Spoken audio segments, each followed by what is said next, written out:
Oh, okay, I see it. Hey, what's up, everybody? How you doing? It's your man J Kev and Leif Taylor. What's up, Leif? How you doing, man? Doing pretty good, bro.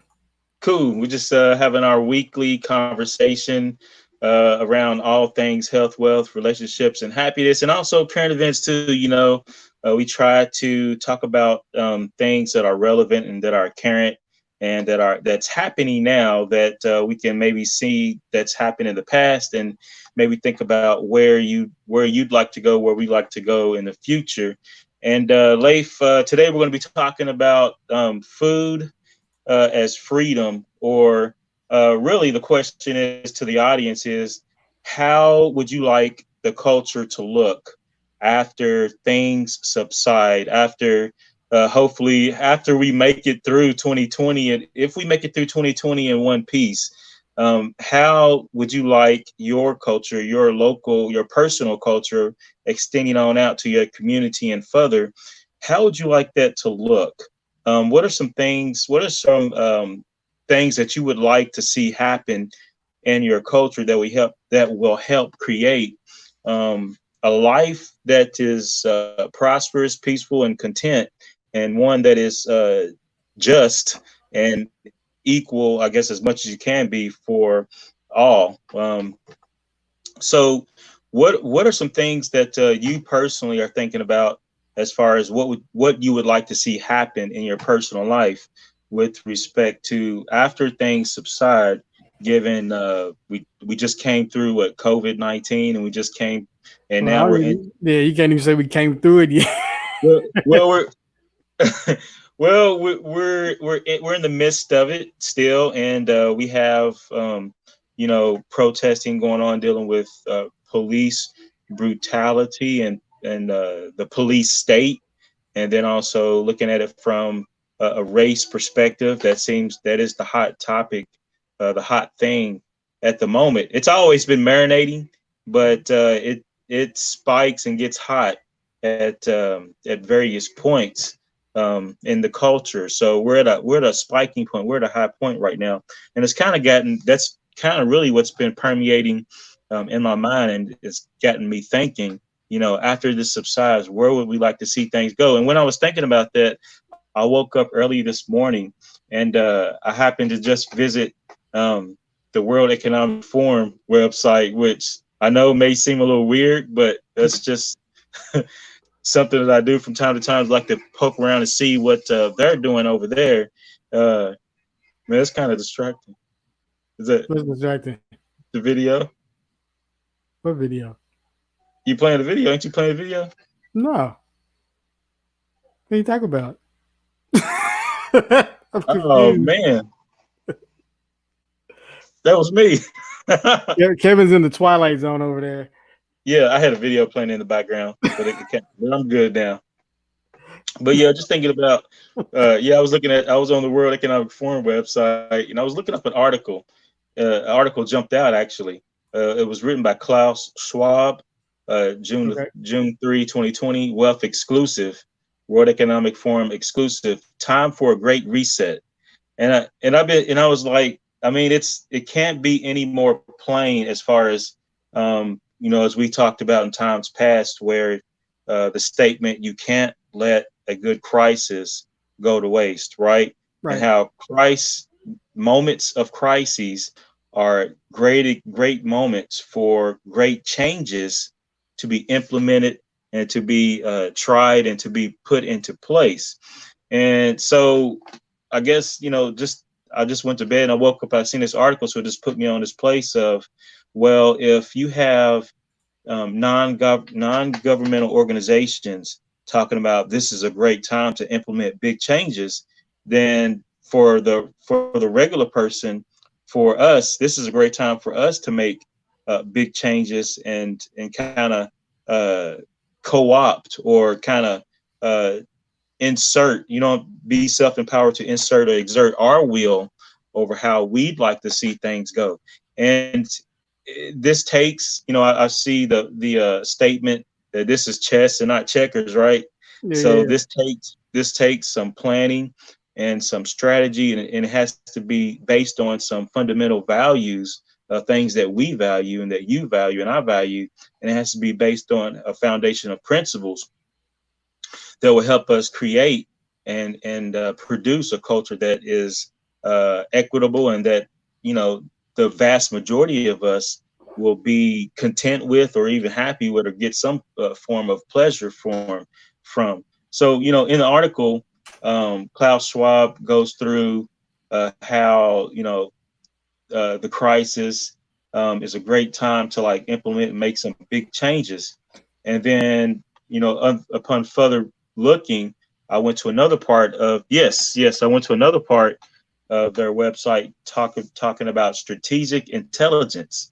And it's a platform that goes about 300 levels deep on how various strategies are to be implemented and acted upon in order to steer things according to the way non-governmental organizations like World Economic Forum and the UN and Club of Rome, and how some of these non-governmental organizations would like to see things go with respect to how they want things to go. So I was just looking at that, and I was like, well, just let me look at this and see, well, how can I take these points and implement them in my life, and how can we talk about these points and help co-opt that? And I don't know if you've noticed, but in times past when we had these conversations, a lot of my talking points come from what I gleaned from what they're talking about. Like when we talked about how we've been talking about the power of narrative, that's something I got from them.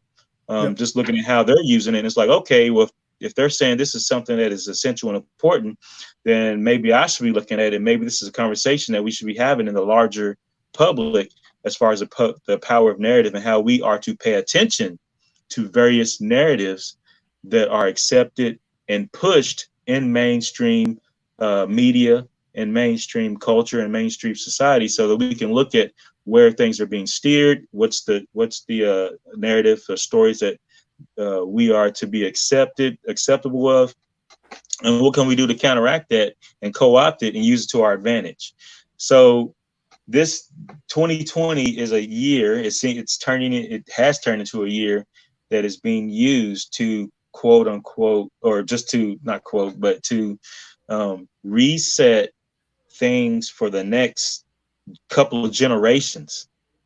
And not just, you know, this ain't something short term, as we talked about in the past, that a lot of things have been planned in 50-year, 100-year, 200-year increments. So this is something that we want to think about when it comes to leaving a legacy. What kind of legacy would we like to leave, and what kind of culture would we like to be exemplified in that legacy? So just as another talking point, in response to that, it brought me back to, I've been taking a master class from the master class app. I've been looking at Ron Finley. He's called the gangster gardener, and he talks about there's a Guardian article. Yeah, there's a Guardian article that talks about gardening as a food production as a way to self-empower yourself to have freedom. So let me see here. Sustainable industries, investing in nature as the true engine of our economy. Can you see that, please? Can you see that? No, we can't see anything you're doing. No, I'm talking about the article. My bad.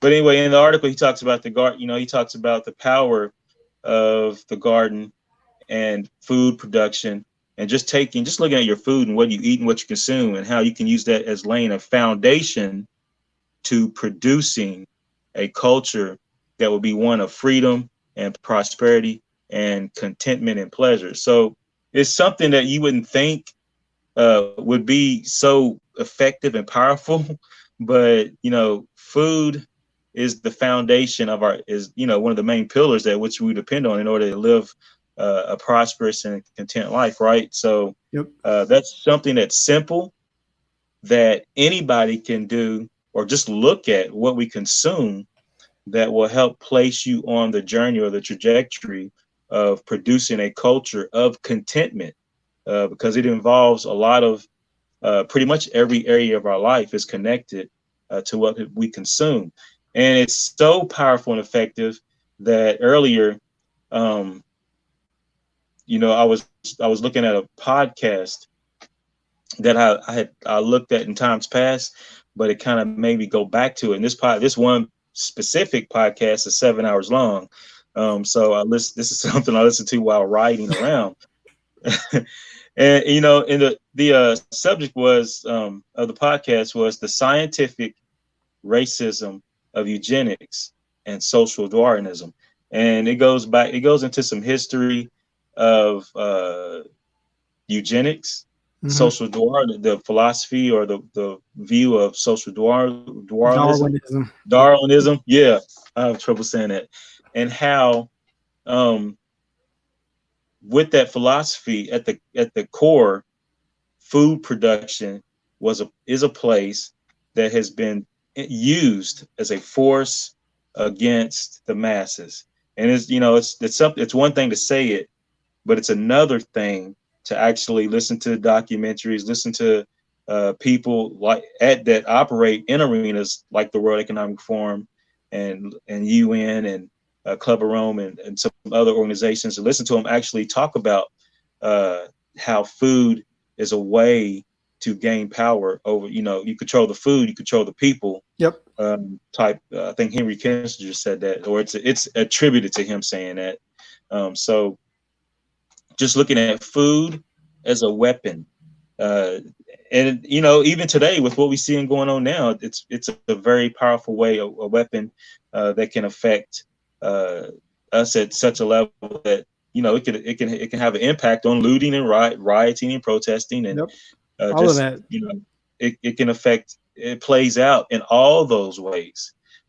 So I'll leave it at that and let you grab some threads and run with it. Yeah, one of the things, because I titled the show, I think "Food is the Revolution." Yes. And I think people don't really sit and think about it quite enough. And I'm just as guilty as anybody else. I've been really thinking about it lately, Yeah. specifically, especially when it relates to the whole when the pandemic first hit. My wife and I, well, actually, my wife, she had already been planning on it because she like follows a bunch of different threads in terms of like prepper groups and all of that, and they had already been talking about this stuff. And Yes. so we had already started stocking up on some food and some things like that. But really, even going back to the article with Ron Finley, the article goes on to talk about how the pandemic actually fed into what he was trying to do, because more and more people started realizing the importance of growing your own food. Because when you think about the supply chain, more people heard about supply chains probably in the first few months of the pandemic than they've ever heard in their lives, because all the distribution centers and all of that kind of stuff started shutting down. So scarcity started creeping into the market. And one of the things that I think about when it comes to food, and especially being revolutionary, is one, it just saves you a whole lot of money. And if you look at your grocery bill, if you have more than one person at the house, then it's going to be significantly high. Your food bill is literally like a small salary that you pay out to other people. And so when you start thinking about recouping those funds and bringing them in-house, so to speak. So now instead of going out to get food, you just go out to your backyard or even your in-home garden and just pluck food and spend $0. That's revolutionary.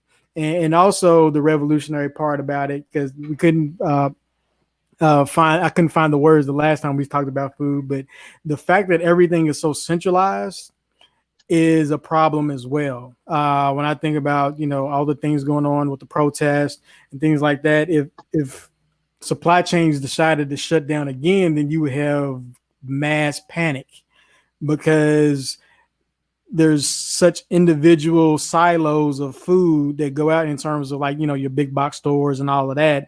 You have your singularity or your single source of food for a lot of different places, and when you cut off that valve, then people don't eat.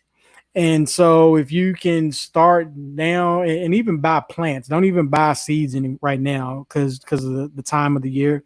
Buy plants and grow the plants out to start your garden, which is something that we've done.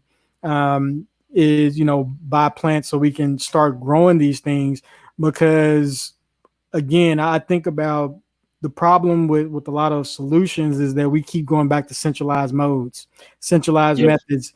And whenever you have a centralized anything, then that central source is the value of wealth. That central source becomes the value of wealth. And when we talk about, everybody's, looking for ways to make money or, and things like that. But if you actually grow your own food, you can serve money and you actually do make it because you're producing something. You're producing something on a continual basis. And so if you don't take that seriously, then regardless of how much money you have, you can still find yourself in want when So, things get tight. so, Because go ahead. producing food is a way to exit from the system. You know, and then Yeah, when I'm it's saying it, it's I'm a saying, weapon. yeah, it is It, a weapon, and it's a it's a weapon way against tyranny. to live parallel to the system.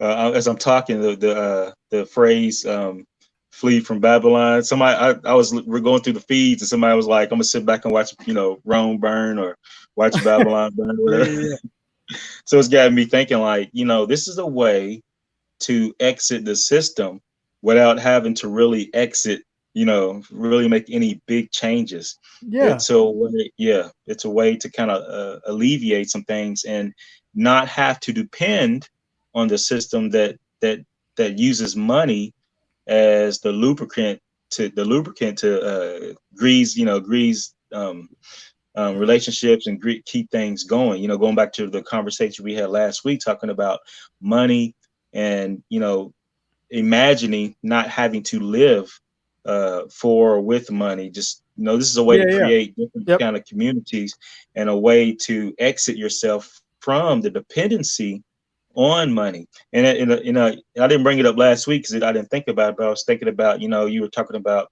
what are some examples, and I was thinking about, some TED Talks and some things I had seen about intentional communities, Yep. where there are communities all over the nation where people have begun the exodus or have begun the process of trying to come up with different ways of existing without having money in a community.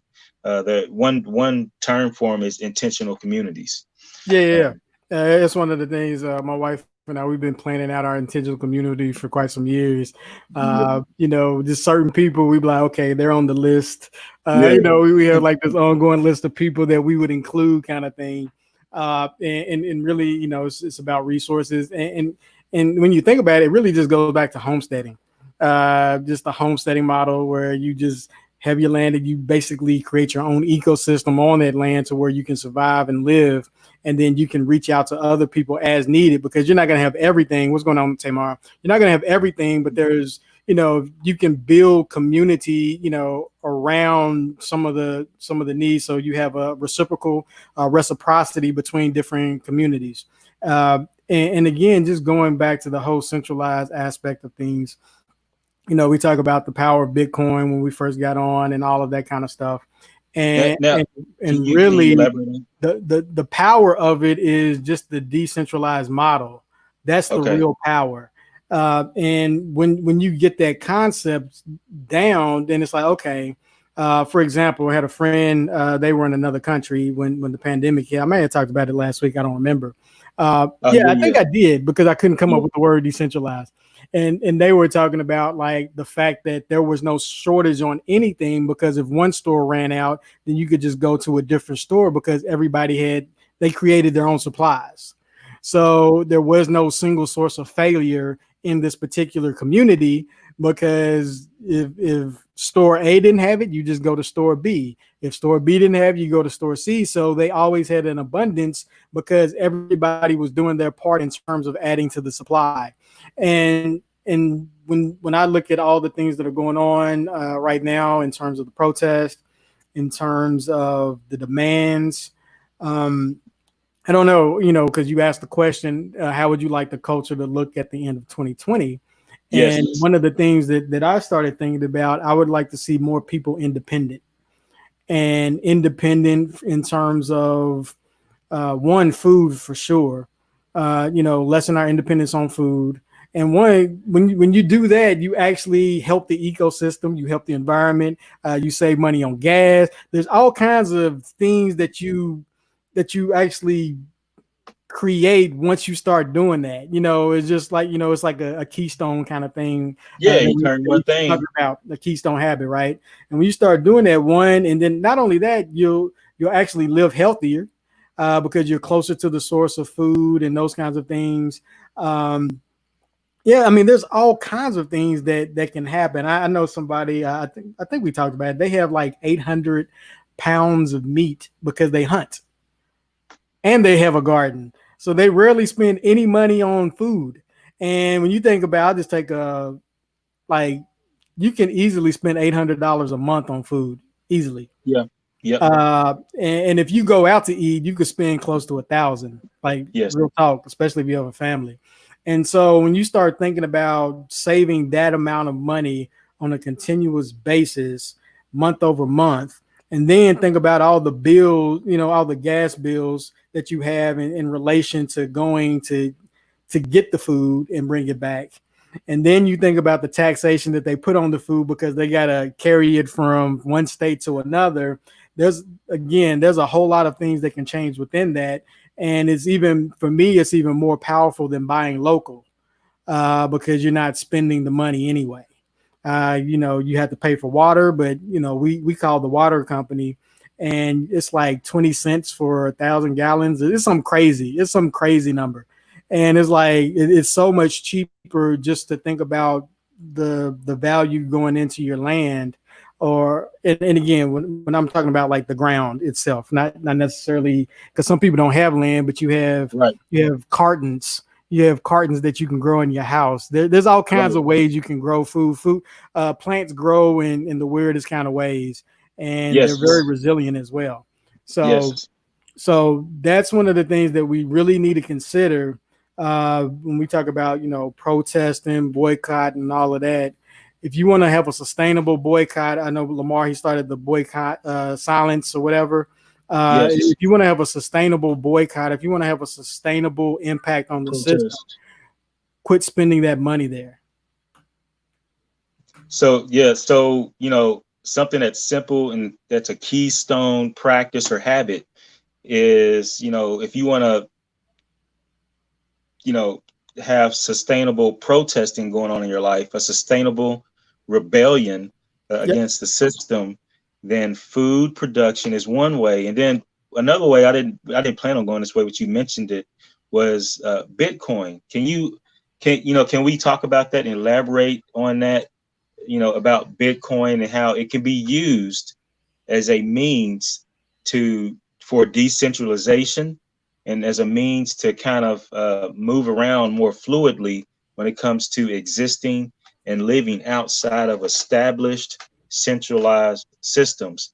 And we we kind of slowed down talking about Bitcoin, the blockchain, and other Yeah, yeah, alt yeah. currencies for a while, but this is something that now mainstream is becoming more acceptance of.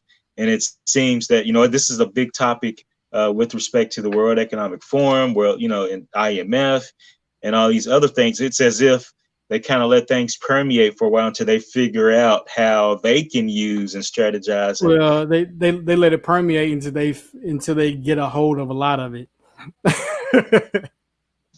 yeah, yeah, yeah. There's a war going on. If people aren't aware of it, then they won't. Then at the last minute, they may be caught in a trap.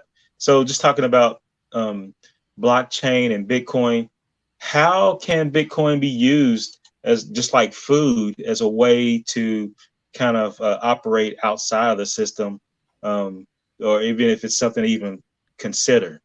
Yeah, so one way I'll look at it from a different vantage point than say the money value aspect of it, Right. right? So going back, so we'll start with the keystone being food, right?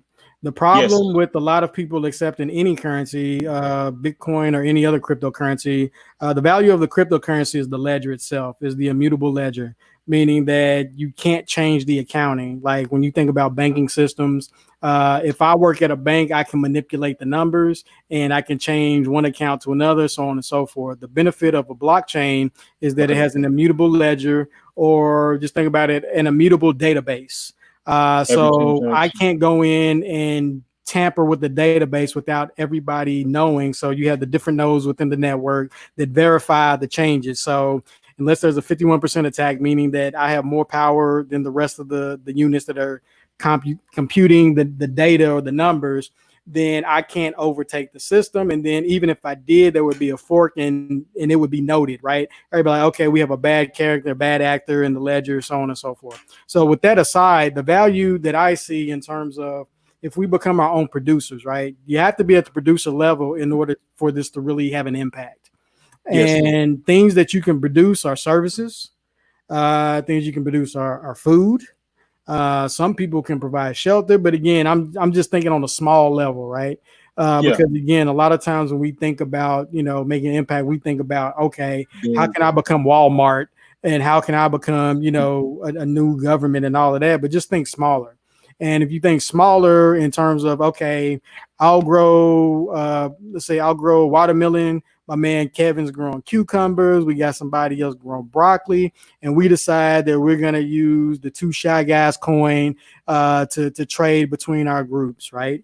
Yep. And that's not going to be an issue because we grow our own food, so we can set whatever price we want for it. And so that in and of itself can become valuable within the community. And you get other communities to accept that and to use that, because again, money is used to get things that we either need or want, A right? utility. Exactly. It's a utility. So if I can guarantee that this utility of the TwoShyGuys coin is valuable at at JKF store, at Lave store, whoever's growing what, and they accept it, then now I have instantaneous value that I can use and trade and do all of those kinds of things. And so if we think about it on those small levels, then and again, it really just goes down. We've been talking about this in Coinda forever, and before we had a Coinda, before any of these other things, is the fact that if we understand the value that we have and we produce as opposed to consume, then we create our own power. Again, you can either sell services, and as long as I accept it, then now, okay, we got food and we got services. Okay, what can I do? Is I can haul stuff, I can move stuff, I can fix stuff. So then you can start building from that ecosystem. It's like, oh, okay, somebody wants to be part of the system. It's like, okay, I want to go to TwoShyGuys Village. We'll call it that, right? TwoShyGuys Yep. Village, where the two SG coin is now all the rage. We accept 2SG coin and garbage, right? And so you come in, and because we accept these things, because we produce these things, and even going back to Farouk's Freedom Village where they were making bricks. Again, that's a material. Okay, so now we have bricks. So with the bricks, now I can use this coin to buy a house because we have the materials to build a house with. And so on and so forth. And that's how you start building an economy. And the value can just be within that specific economy. It doesn't matter. When you go to Mexico, you have pesos, right? So Yes. that particular coin is valuable there. And it's not to say that they don't accept other value. They just exchange then that's when you start talking about exchange rates and all of that. But at the base level, if we just have value where we live, and we have an agreed upon set of rules for what is valuable, then we can build an ecosystem. I talked about this Okay. a couple years ago when we were trying to explain cryptocurrency to people. A small example is we had money like this in high school. When I was in high school, my wife and my kids, they created a money system within the homeschool. So you earn certain amount of dollars, homeschool dollars. That's what I'll just call them for now. And at the end, when you're ready to go to the store, we accept homeschool dollars here. So you could exchange those homeschool dollars to buy whatever you wanted in this particular store. It's the same thing. Sometimes I think we overcomplicate what value is, and we want to make it more fanciful or more complex. And it's just Yes. like either you accept it or you don't. Is So that just simply go put, ahead? value is whatever you place faith and That's it. trust in. That's Okay. it. It's really that simple.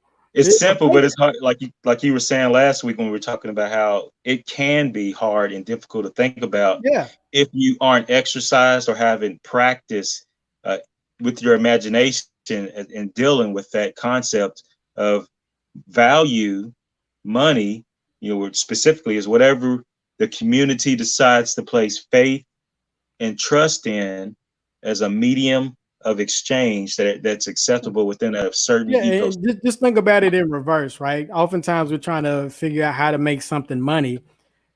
Just think about it in reverse and what do we give money to, right? So going back to the kid example, chores. That's a value. Service. Yeah. That's it's a made up service that it's like, you know what? I'm gonna come, I'm gonna just start knocking on doors and be like, I'll clean your baseboards for $10. That's I created something that may be of value to somebody. For everybody, they don't have baseboards. They're like, yeah, it ain't valuable here. I just go to the next place where it is valuable. And once I figure out who it's valuable to, now I have a medium of exchange to where I can go here and I can go here, but it's not for everybody. Go ahead. A medium exchange for energy, Yeah, for whatever. that's what they call money currency.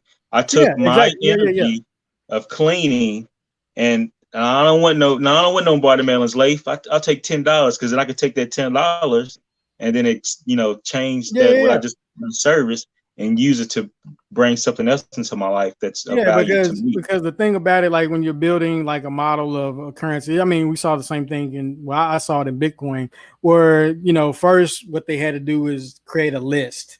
Okay, these are the people that accept this, or this is what you can use to buy, the 2SG coin with. We just have a list of stuff. Okay, so if I go to a Kev store, I can buy his broccoli or his green beans or whatever. So I know what I can get with this particular currency. Think about it, it's just like a coupon. Coupon is the Yeah, same kind of thing. I can't take this coupon to everywhere, but I can take it to certain places and they'll exchange it for the value, right? And so it's the same kind of model when you think about it. And eventually the list will get so long to where it's like, okay, we just accept it. It's just that simple. It's just acceptable. So now I don't have to worry about the list. I just know when I go to the two shy guy community that I can use these dollars. I can use US dollars, or I can use the 2SG coin, and I can buy whatever services or goods I need. And so that's the kind of thing that we can think about. But again, just trying to go back to the simplistic standpoint of it. Get you a garden, grow some food. Even if you don't have the biggest garden, if you can just save yourself $20 a month, that's something. If you can save your, and the savings will get more because you'll get more ingenious about it. Maybe you can partner with people. I know there was a video Lamar shared with me probably last year. It was a guy that had a garden, but he didn't own any land. But what he would yes, do, he was a sharecropper in a sense, to where he would garden everybody's yard. He would build the garden. He would tend yep, the garden in everybody's yep, yard in this particular neighborhood, yep, and they would just share the proceeds. So he was a sharecropper, right? He shared the yes. crop, but he provided the labor, and he did that for his whole neighborhood. So nobody had to buy food in that particular neighborhood, and when it came down to certain things. And It's so, funny. go ahead. I was gonna say it's funny you said that because I heard the same example when I was listening to Joel Salatin when he was on Joe Rogan's show, and he talked about Yeah. a woman who just one day got the urge to garden, but she lived in a high rise complex. Yep. So she had a friend. She asked a friend, "Can I use your yard?" And then it just morphed into where now she has a business Yeah. gardening other people's And yards. again, it can be very simple, but the thing is, you just have to start simple. You just have to start. Yeah. Go back to Atomic Habits. Just the small things, right? I remember my friend Sam Wilson. Shout out to Sam. He had a group called Epic Small. This was years ago. This was probably like maybe 10 years ago now. It was just Epic Small, and it's just like, okay, just do something. I don't care how small it is, just do something. And that's the key. Just people being motivated to just start. Starting is probably the single hardest thing to do, and that daily start to get something going is probably. But once you get in the habit of doing it, it actually gets easier. We talked about the book Mastery and that kind of stuff, and Malcolm Gladwell classifies it, the 10,000 hour rule, and all those kinds of things. But really, what they talk about in terms of mastering something, in terms of becoming I don't know is just mastery, Yeah. professional, whatever. It just takes you and taking that time to really cultivate a craft. But you have to start, and then once you start, you just keep at it. And once you start enjoying the tedium of it, Kevin used to be a big proponent of being bored. Once you start enjoying Mhm. the tedium of the little stuff that most people don't like, when you start enjoying that, then that's where you get creative. It's just like my man Ryan Finley, the garden gangster, whatever, because you start figuring out things that you never discovered before, right? I always call it like in the scripture where it says, knowing your wife or knowing something.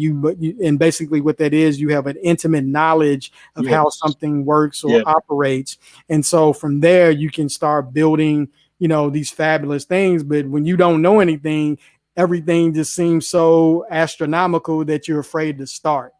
And so the key thing with the garden, the key thing with doing something on a scale of creating your own money, and this is what we're talking about with food, and even more valuable than money, you have a life source that you can live off of without the dependency upon somebody else, and that's really what it boils down to. Yeah, and really what we're doing is we're just talking about some things, simple things that we can do as a response to after things subside as far as the protesting, and after things kind of come to a calm, I guess. This is something that everybody can do as far as having something a sustainable protest in your life that's going to not only benefit you, but it's going to benefit those in your circle, your Yeah. community, and hopefully leave a legacy of a sustained rebellion or a sustained protest. Where you live can keep a thread of self empowerment uh, going, tracing all the way through your lineage, and that's something that I think is very important, and I think is exemplified when looking at somebody like a Ron Finley. And that's just one area talking about food right now. And then we touched on Bitcoin and cryptocurrency as something that's new and recent, that is part of the overall agenda as far as a economic reset into the fourth industrial revolution. I know we talked about that a little, a lot in times past, but we haven't touched on it now. And that right now we're in it now. We're in the fourth industrial revolution as far as um, the framework and the house and everything's becoming more manifest, or more things are becoming more exposed as we move along. It's just that um, we're distracted. Does that make sense? We're distracted right now. We're looking left when things are happening over on the right, and this is what this is what I'm alluding to when talking about three-level chess, 3D chess, Yeah, and yeah, that yeah. there's a lot of moves on the board, and it's okay. It's good to look at all the different levels, but we got to have a broad brush, far back view of what's happening. And this is something that that a lens that I look at from a lot. Last week we talked about the race lens and Yeah, how yeah. that's important, and that's what the culture is looking through right now with great intensity. It's always there. It's really intensified now. So all these levels have to be looked at, and they have to be understood, so that we as a community, we as a group, can make good moves versus bad moves. That's gonna uh, that's gonna put us in checkmate. Yeah. I'm thinking about. Go ahead. I Go was ahead. looking at the chess class on Mastery too. That's what got me thinking about it. Gotcha. One thing I want to emphasize, and I can't emphasize this enough, is get independency. If you want to have real power, of course, I believe power in groups. I wholeheartedly believe in that in terms of community, in terms of everybody having a singular focus and a cause. Yeah. However, if you want to, if you truly want to disrupt, what's going on, Mouse? If you truly want to disrupt this World Economic Forum and all their plans, become independent. And what I mean by that is figure out how to be self-sustainable, Okay. because your dependency upon them is what runs the system. Yes. As long as you're dependent upon them, and here's the thing: do not shift your dependency to somebody else. That's where I think a lot of people lose. They miss out. It's like, you know what? I'm gonna move. It's like, I don't like playing for UK anymore. I'm gonna go play for Memphis, and it's like you're doing the same thing. So what I'm saying is figure out how to become autonomous, but still connected to the network in terms of people, in terms of causes, in terms of power base or whatever. But do not, if that power base goes down, do not let that be the death of you. Okay. And that's the issue that I see with the current system as it is. When you talk about food, when you talk about sustainability, when you talk about even companies, right? Think about when these rich billionaires, when people work for these huge companies. Not everybody works for a huge company. Sometimes people work for just small stuff. Most people work for small. Yeah, but when you work for somebody else, when their business goes down, you're the first to be let go because it's not yours. And chances are, unless you were part of the start of that business, you have no ownership in it at all. So that means you're 100% dependent upon them and what they decide to do. Don't let anybody control how you live. And one of the ways that they control how you live is through your food, because if you don't work for them, you don't get money. If you don't get money, then you don't have the money to purchase food. And so it's that ongoing cycle to where you're constantly changing your master from one person to another. And so I would just, with everybody, whether, again, just re-emphasizing the protest, I think it's valuable. However, do not come out of this still dependent upon somebody else. That's always the issue. Do not become dependent upon somebody else. And let's see, Miles said, is it illegal to catch rainwater? I mean, I don't know. It's not here. Yeah, I don't know. In times past, I've heard that, I can't remember any specific cases, but that has been an issue in some places. You could probably Google some cases where catching Yeah, rainwater, yeah, just like gardening in some places is illegal. During the shutdown, the COVID-19 shutdown, I think in Michigan or somewhere, it was illegal you couldn't buy seeds.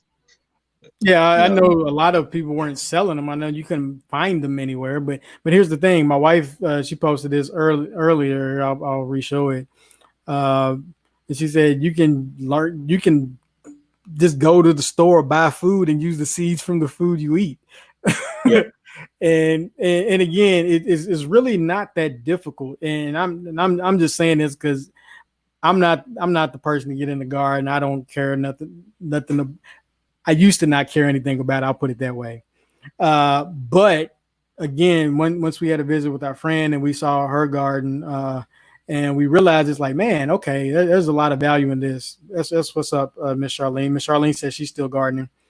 Yeah, we started so much veggies and fruits, it's hard to keep up. But what we planted, but that's the thing. She says they're still winning, and that's the thing. You don't have to eat it all.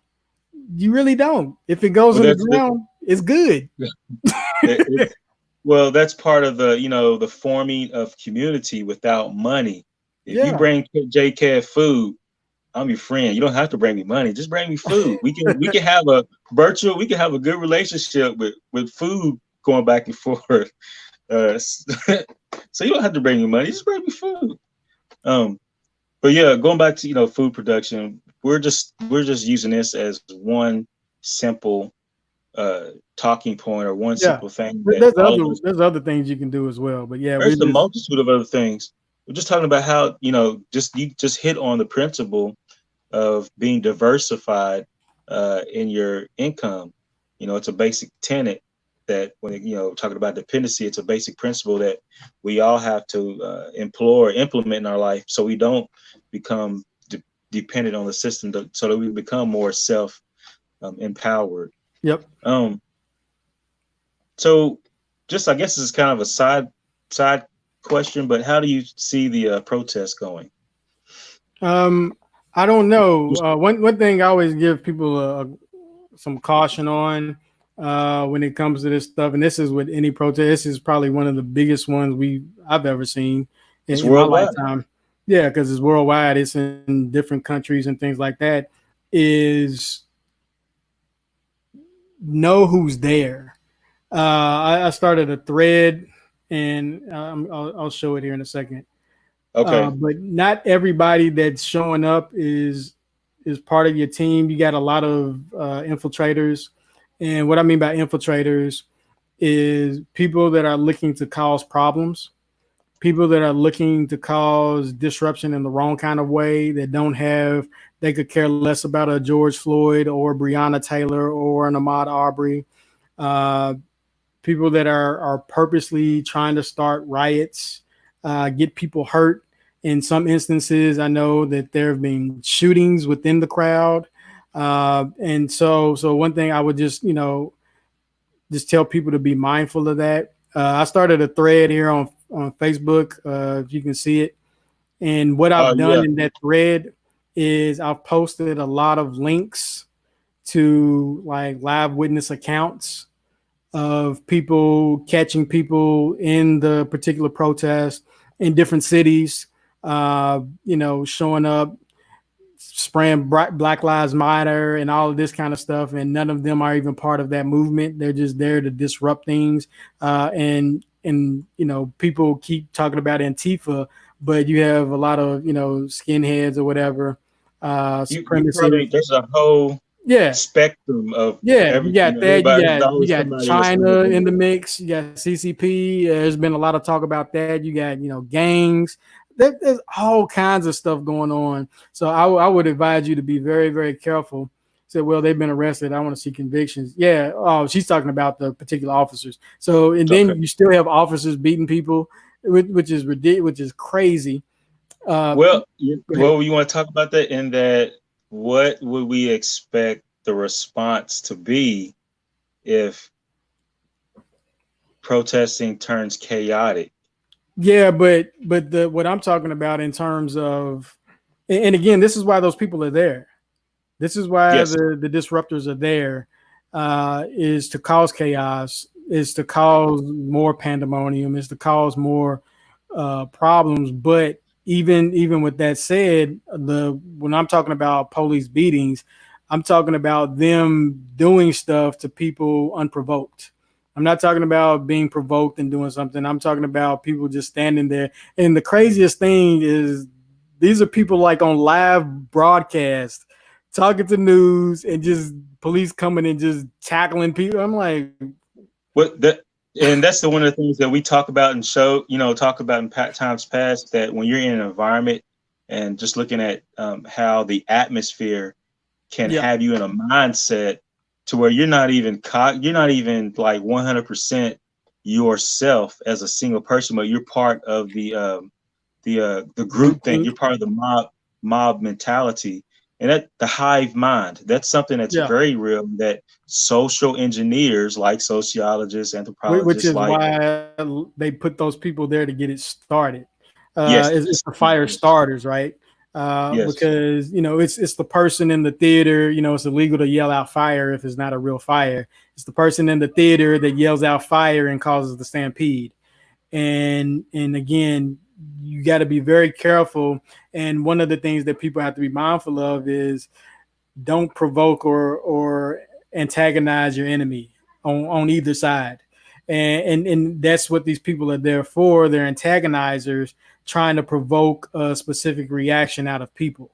Because again, you have, they'll talk about, you have your peaceful protesters, and then you have these outsiders that are coming in, because the vast majority of people that have been arrested have not been from those particular locations. So, you know, Right. people saying like, why are they burning their own houses and all of that? It's like, nah, quit taking ownership of that.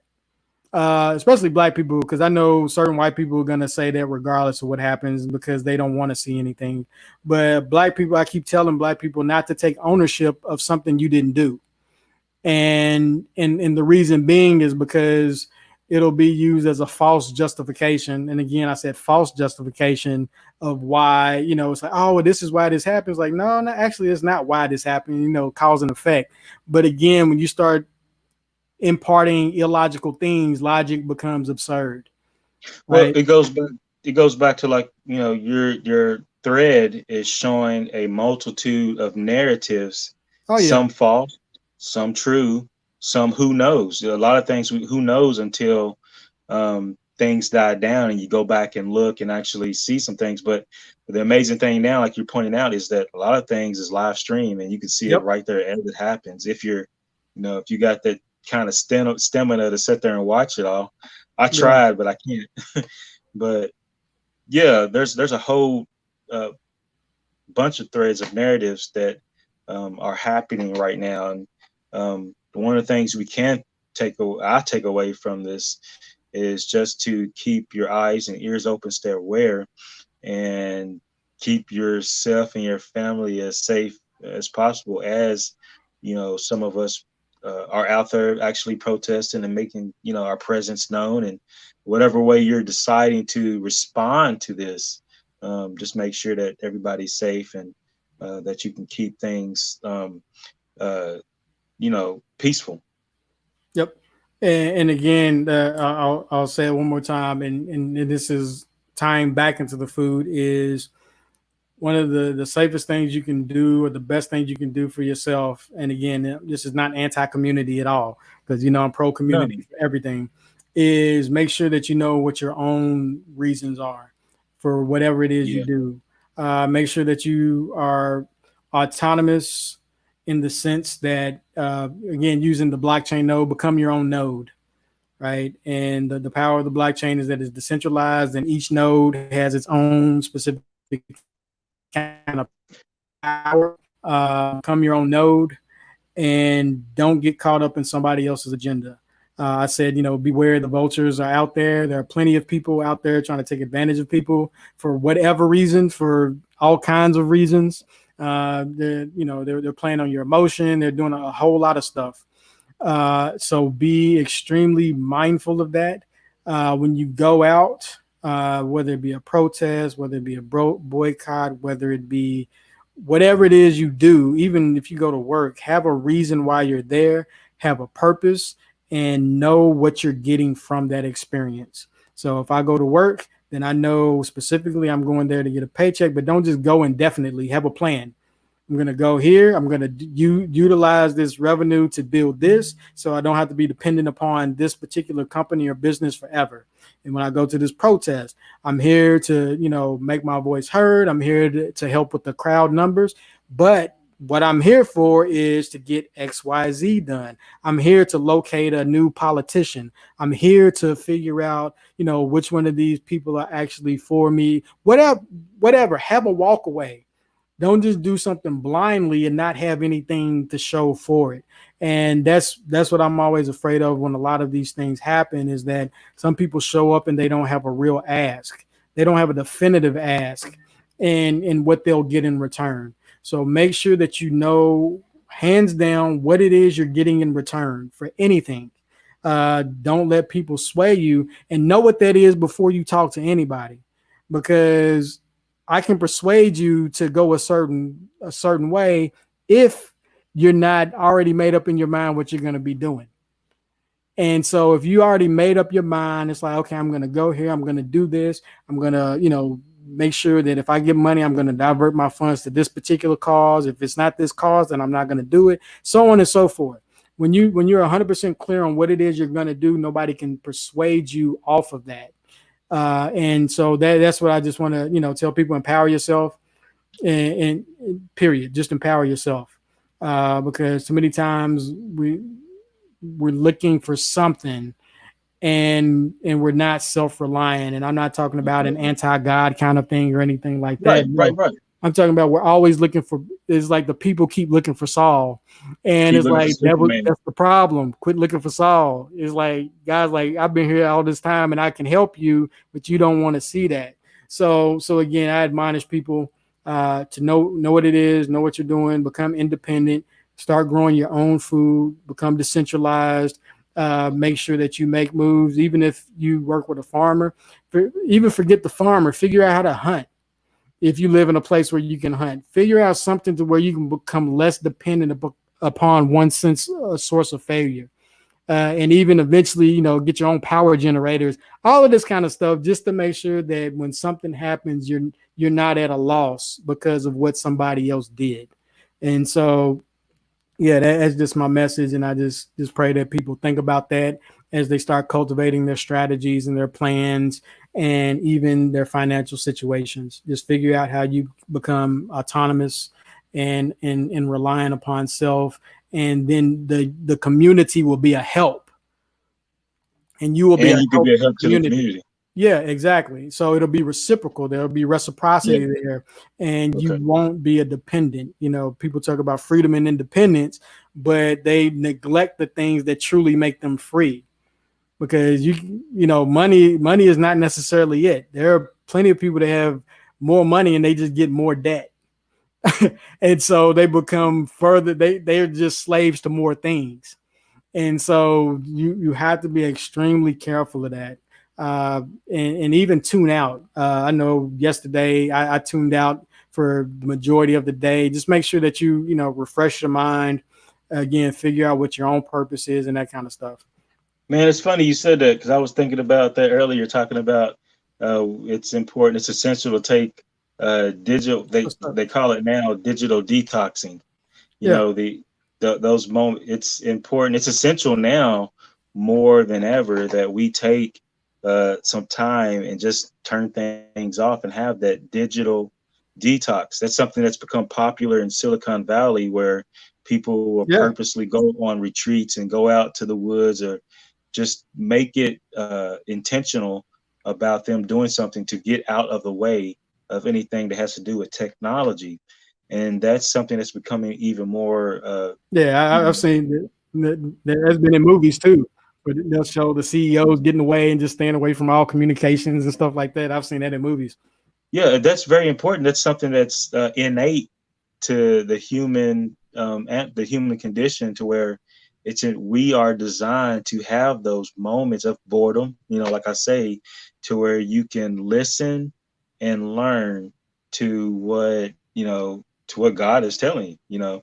He's always speaking, and it's important that we have a regular practice. When I was thinking about this earlier, of digital detoxing and Yep. the importance of meditation when it comes to everyday life. Because if you don't have that, like you said, you're at the whim of Yes.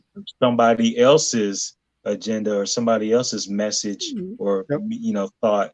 And it's very important that meditation is a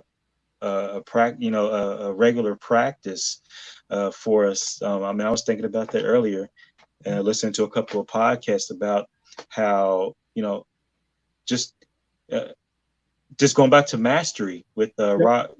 Robert Greene, Yep. and how that was a regular practice of who those we consider great, or those who are great cultural influence and have had great impact uh, in the work and the legacy that they have left, and that it's been a regular practice of many, that they have those moments. Yeah.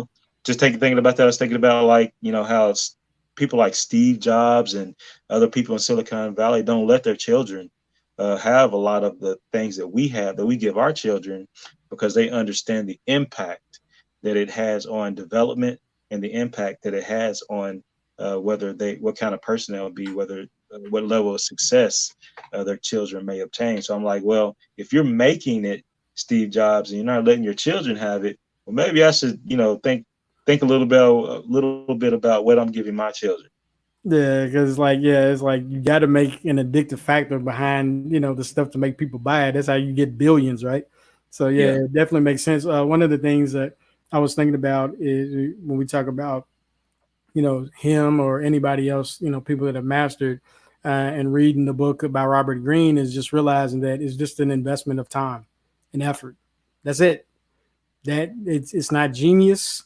It's not anything else. It's just figuring out your single calling or whatever that is, and just investing the time behind it.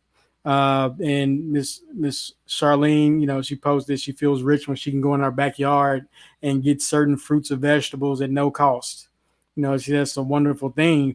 And I even think about her talking about that she was going to start doing it. I remember when she It was talked about about it. 2 years ago. Yeah, exactly. And now the fact that she has food to where she can just go pick it. She was just talking about starting. She had the idea. She followed through on the idea and did something about it. And again, it's just that simple with a whole lot of things. Start with an idea, let that idea spark some action, let that action spark some more action, and then stay consistent with it.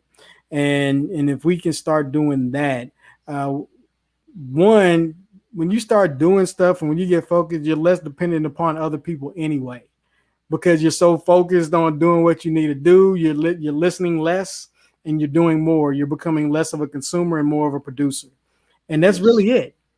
That's where your independence comes in. That's where it comes from. It's like, oh well, because I can only speak for myself. I don't do a whole lot of stuff because I'm focused on what I'm trying to do. So more power to Keeps you on everybody that's track. doing their thing, but I'm doing mine as well. And so it's just that kind of focus that it can, take away a lot of the nonsense in your life, if that makes any sense. Yeah, that makes a lot of Because you sense. get real focused on what it is you want in your life versus what you don't want in your life. And once you get real clear on what you want, then the things that you don't want kind of fall away because your focus is not there. And so I would advise again, just start, just get started. Seriously, just get started. Grow a tomato plant, grow something. Take a old bean, stick it in a cup. We used to grow them when we was in preschool. Stick it in a styrofoam cup, pour water on it, and it eventually grow. Just that kind of stuff. We got food all around us, and we don't take advantage of it. Man, is any comments? Yeah, Miss Charlene said, I asked my daughter, granddaughter, and great niece and nephew, can you tell the difference from store bought and homegrown? And their response was, yes, it tastes better. And there you go. Awesome. Miles said, protecting your Protecting your peace. peace. That's important. Yeah. Let's see. Miss Charlene said her neighbor across the street and mother, the nurse, has started, and I'm happy to be inspiration to some people. Yeah, and that's the thing. That's the power of action. That's the power of doing. You don't know who you'll Okay. inspire. And Yes. again, that to me, that's the revolution. Ron Finley coined it. I'm just saying what he said. Food is the revolution. That's his phrase. I'm not going to take credit for that. And so that's the thing. Uh, she said Yeah, her he loofah. said gardening is gangster. Yeah, it is. He talks like one too. That's why I love that dude. Yeah. Mal said her loofahs are in the ground, and that's the thing. Just action begets more action. It's the spark. It truly is the spark. And so I just want to, everybody that, like, again, going back to the protest, talking about what's going on, make sure that you know why you're there. And if why you're going is to get a specific result and that result is not met, then you don't stop going.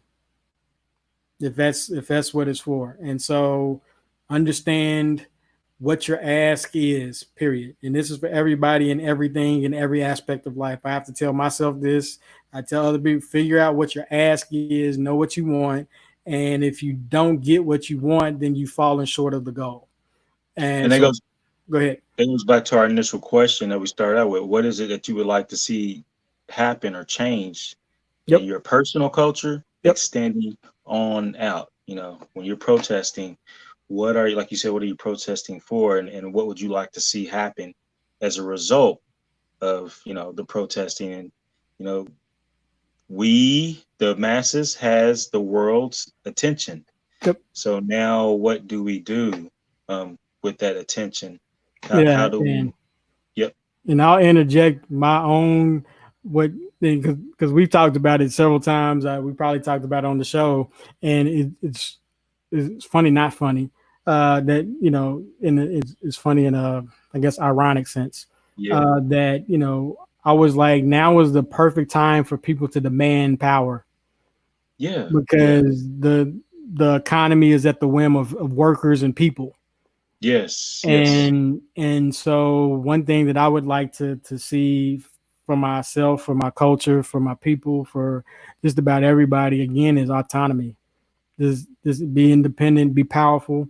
Now you have the greatest bargaining chip right now, because things still haven't fully reopened.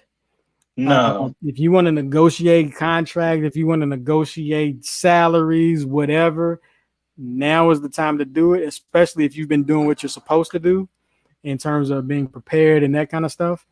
Now is that time, because you're not going to get another time like this in a while.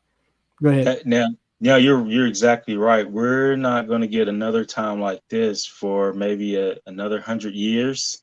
Possibly. Um, Yeah. yeah, and the reason why I'm saying that is again, just watching what some of these, you know, non-governmental these NGOs do and what Yep. they Yep. say, At the and WEF. they are really pushing hard and as hard as they can right now to really implement and solidify some changes in the structure. This is the new, I hate to use the word because it's New become World so Order. cliche. It is, and they use the language is that's when people when people say it on YouTube or whatever they like whatever it's conspiracy guy, but it's in their writings. It's they use the phrases all the time, and Yeah. when you look at their white papers, their writings, when you go through history and look at books, uh, there's always a ordering of the world out of chaos, chaotic periods, out of crises. Crises are the time to reset and reorder how you would like things to be. So we're Yep. in that moment right now. 2020 is the year. There's books. There's books called The Great Reset, talking about 2020 to 2027 or 2030. That date keeps popping up. Yeah. There's articles talking about it. How however we got here, we're here according to some Exactly. Yeah.